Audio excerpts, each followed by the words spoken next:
Appeal کی سماعت کے لیے 7 رکنی بینچ بیٹھی اور ہم نے اس بینچ کے بیٹھتے ساتھ ہی ہم نے انہیں بتایا کہ جناب یہ جو فوجی عدالتیں آپ نے جن کا کیس سن رہے ہیں وہ جس قسم پرسی کے عالم میں وہ محبوسین ہیں اس وقت اور ریمانڈ پہ ریمانڈ دیا جا رہا ہے ان کا، اور جس طرح انہیں مقید کر کے رکھا گیا ہے وہ انسانی حقوق کی پامالی تو ہے ہی ہے، انسانیت کی تذلیل ہے۔ جن کو کچھ لوگ تو ایسے ہیں جن کو 7 ہفتوں سے جن کو ملاقات ہی نہیں کرنے دی گئی ہے،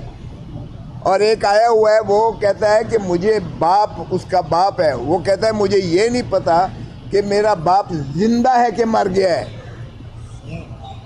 اور ایسی کیفیت میں جب سیکریٹیولی آپ انہیں رکھیں گے اور آپ اندازہ کریں کہ ان کے خانوادے کا کیا حال ہوگا، ان کے ماں باپ، ان کے بیویز، ان کے بیویاں، ان کے بچے، ان کے دیگر لواحقین، وہ کس تذبذب اور کس کرب اور اذیت سے گزر رہے ہوں گے۔ اور حفیظ اللہ نیازی صاحب بھی آئے ہوئے ہیں، ان کے بیٹے حسام نیازی کو بھی ایگزیکٹلی یہی ہے، انہوں نے بھی کھڑے ہو کر اپنا استدلال کیا کہ جناب مجھے بھی بیٹے سے بھی نہیں ملنے دیا گیا اتنا عرصے سے۔ اور پھر جن کو کچھ لوگوں کو، کچھ خاندانوں کو ملنے دیا گیا ہے، راجہ سلمان اکرم نے بتایا کہ جناب ان کو زنجیروں میں لایا جاتا ہے، ان کے پاؤں میں بھی کڑیاں ہیں، ہاتھوں میں بھی پیچھے سے ان کو جو ہے کڑیاں مار کے، اور اوپر چہرے پر کالا ہڈ پہنا کر ان کو جو ہے ملاقات کروائی جاتی ہے، چہرہ نہیں ان کا دیکھنے دیا جاتا ان کو۔ اب کیا تشدد کا عالم ہے، اور سر پر پھر جو ہے جس طریقے سے کھڑے ہو کر وہ ملاقات ان کی ہوتی ہے، وہ کیا کہے گا جو انہی کی بعد میں تحویل میں بھی ہے اور جس اذیت اور کرب سے اسے لایا گیا ہے۔ پھر کسی کو جو ہے باہر نکلنا، چلنا یا تھوڑا بہت جو ہے اپنے آپ کو سیدھا کرنے کی بھی گنجائش اور اجازت نہیں ہے۔ یہ اگر پریزن رولز دیکھیں تو اس کی بھی خلاف ورزی ہے، اور یہی ان کی استدعا تھی کہ خدارا ہمیں جیل بھیج دیجئے گا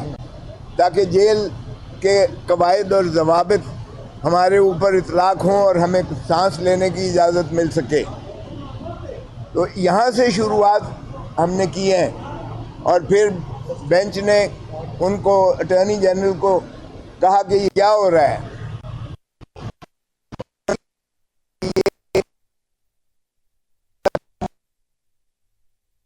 اب انہوں نے باہر کا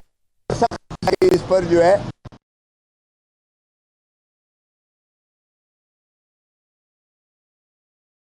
جائیں، اور یہ زنجیریں اور ہڈ پہنا کر ان کے ساتھ جو حال کیا جا رہا ہے،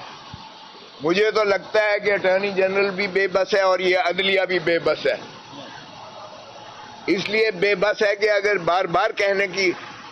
ضرورت پڑتی ہے کہ یہ ان کے ساتھ سلوک کریں، تو ہم نے تو چاہا کہ جی فیصلہ کیجئے گا، آپ خدارا فیصلہ کریں اور ڈے ٹو ڈے اس کو چلائیں، روز بنا پر چلائیں۔ اور ایک جج صاحب، شاید وحید صاحب نے یہ کہا کہ آپ ذرا سکوپ دیکھ لیجئے گا اس اپیل کا جو آپ اٹارنی جنرل کو کہا۔ 2 اعتراضات بنیادی ہوئے، ایک کہ وفاق نے جو اپیل کرنی تھی، وفاق کو مصطفیٰ امپیکس کیس میں اس کی تعریف سپریم کورٹ کر چکی ہے کہ وفاق کا مطلب کابینہ اور وزیر اعظم ہے۔ تو انہوں نے کہا آپ نے کابینہ اور وزیر اعظم سے اجازت لی ہے؟ انہوں نے کہا کہیں نہیں لی ہے۔ تو یہ اپیل ہی بنیادی طور پر اس کو غلط دائر کیا گیا ہے، کیونکہ بغیر کابینہ اور وزیر اعظم کی منظوری کے یہ اپیل ہو ہی نہیں سکتی تھی، اور ان 5 ججز کا فیصلہ جو ہے وہ حتمی ہو چکا، کیونکہ اب اپیل جو ہے زائد المیعاد ہو جائے گی۔ دوسرا اعتراض اسی کے جسٹس منصور علی شاہ صاحب نے جو پریکٹس اینڈ پروسیجر ایکٹ کی جو فل کورٹ نے سنوائی کی تھی، اس کے پیرا 14 میں اس کے حدود و قیود کو متعین کیا گیا ہے۔ اس میں یہ نہیں ہے کہ آپ دوبارہ سب کچھ پڑھیں گے، بلکہ آپ اسی فیصلے میں یعنی ایک ریویو کے انداز میں اسی میں بتائیں گے. یہ نہیں ہے کہ آپ نئے سرے سے ساری بحث اب شروع کر دیں اور عدالت کا بھی وقت ضائع کریں. اور یہ تو وہ شاہد وحید صاحب نے, جسٹس شاہد وحید صاحب نے اس کی توجہ مبذول کرائی اور ان سے جواب دہی کی. تو اس کے اوپر پھر کچھ متفرق درخواستیں تھیں بار ایسوسی ایشن کی طرف سے, جو حامد خان صاحب کو انہوں نے وکالت نامے دیے تھے استدلال دینے کے لیے. تو اس میں انہوں نے کہا کہ ہمیشہ بار ایسوسی ایشن اس ملک کی, چاہے وہ 2015 والا فیصلہ ہے وہ بھی ڈسٹرکٹ بار ایسوسی ایشن راولپنڈی کے سے منسوب ہے جو 2015 کا ہے, اور اسی طرح 2009 والا کیس بھی جو ہے سندھ ہائی کورٹ بار ایسوسی ایشن کی توسط سے یہ عدالتیں بحال ہوئی تھیں. تو بار کا ہمیشہ یہ ایک چولی دامن کا ساتھ ہوتا ہے, جہاں آئین کی پامالی ہو بار ایسوسی ایشنز اور بار کاؤنسل یعنی کالا کوٹ اور وکلا ہمیشہ اس کا تحفظ کرنے کے نہ صرف اپنے ضابطے کے تحت ان پہ فریضہ واجب اور لازم ہوتا ہے, بلکہ وہ ہمیشہ اس ملک میں جو ہے اراول دستے کے طور پر انہوں نے عوام کے حقوق اور آئین کی جو ہے بالادستی کو مسلم کرنے کے لیے ہمیشہ نالش کی ہے عدالتوں میں. اور یہی رول جو ہے وکلا ہمیشہ پرو پیپل استعمال کرتے آئے ہیں. تو ان پر بھی انہوں نے کہا کہ ہم آپ کو سنیں گے. اب ہم نے کوشش کی کہ جناب اس کو ڈے ٹو ڈے چلائیے گا خدا را, کیونکہ جو ان کے ورثاء بھی آئے ہوئے ہیں جو محبوسین ہیں, اور وہ لوگ بھی جو ہے چونکہ ان کو اجازت نہ دی گئی, کمرہ فل پیک ہونے کی وجہ سے انہیں نہ دی گئی, لیکن ان کی بھی ذرا سنیے گا کہ وہ کس قسم کی جو ہے ان کے ساتھ ظلم اور زیادتیاں اور تشدد اور جبر ہو رہا ہے. مجھے ایک خود چونکہ میرے حلقے میں ہے یہ کور کمانڈر ہاؤس, جہاں سے میں MNA بنا ہوں, میرے حلقے میں ہے وہ, تو وہاں جو ہے NA 122 میں ہے. تو وہاں پر جو میرا ایک آیا اور اس نے کہا میرے باپ پر اتنا تشدد کیا گیا کہ اس کا بازو ٹوٹ گیا, اور 7 ہفتوں سے مجھے ملاقات نہیں کرنے دی گئی ہے. ہمارے فیملی کو اب یہ بھی نہیں پتا کہ وہ زندہ بھی ہے کہ اللہ کو پیارا ہو گیا. تو اس طرح کی جو حالات ہیں یہ انسانیت سوز سلوک کیا جا رہا ہے. آج سپریم کورٹ کے توجہ ہم نے مبذول کرائی کہ یہ پاکستان کے جو یہ انسانیت کے سوز جو سلوک کیا جا رہا ہے, آپ خدا را اس کو ڈے ٹو ڈے کی بنیاد پر اس کا فیصلہ کیجئے گا تاکہ ان کو مخلصی ہو اور انصاف دیجئے گا. انصاف کے متلاشی ہیں یہ لوگ جو 105 تھے, 20 اس میں سے جو ہے انہوں نے رہا کیے. وہ بھی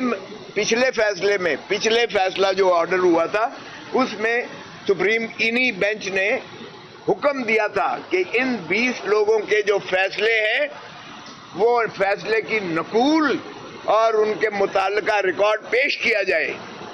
اور آج کوئی پیش نہیں کیا گیا. ہمارے اعتراض کے باوجود تو فرمانے لگے کہ کیا آپ اس کو چاہتے ہیں کہ یہ ہم اس بنا پہ التوا کر دیں. ہم نے کہا نہیں, آپ کم از کم اپنے فیصلے پر تو عمل درآمد کروائیے گا, اس لیے کہ فیصلہ یہ لکھتے ہی نہیں ہے, یہ فوجی عدالت نہیں ہے, یہ کورٹ مارشل جو ہے یہ عدالت ہی کہنا اس کا جو ہے میں سمجھتا ہوں یہ عدلیہ کی تضحیق ہے. آئین کے اندر آرٹیکل 175 کے تابع یہ نہیں ہے عدالتیں, یہ کوئی فیصلہ نہیں لکھتی ہیں, دلیل نہیں دیتی ہیں, ایک گلٹی ناٹ گلٹی کر کے. آج بھی ہم نے کہا فیصلہ تو کم از کم دیجیے گا تاکہ آپ بھی دیکھ سکیں کہ یہ کون سا انصاف کے ایوان ہے کورٹ مارشل کی جو آپ عدالتیں کہہ رہے ہیں, جس پہ آپ نے معطل کر دیا اس آرڈر کو اور انہیں اجازت دے دی کہ آپ جو ہے ٹرائل چلائیں لیکن فیصلہ حتمی نہیں کریں گے. اور 20 کا آپ نے کہا کہ فیصلہ کر کے ان کو, اور انہی کا بھی آرڈر نہیں آ رہا ہے. تو ہم نے کہا ذرا دیکھ لیجئے گا, آپ کو نظر آ جائے گا کہ کس طرح سے انصاف کی دھجیاں اڑا کے کس طرح انصاف کو پامال کرتے ہیں. تو وحشیانہ جو بربریت روا کی جا رہی ہے وہ ویسے تو سارے ملک کی ماشاءاللہ ہے, لیکن بالا ترین عدالت سے ہمیں انصاف کی توقع ہے. اب 11 تاریخ اس پہ دی ہے انہوں نے, اور ہم نے استدعا کی ہے خدا را اس کو ڈے ٹو ڈے روزانہ کی بنیاد پر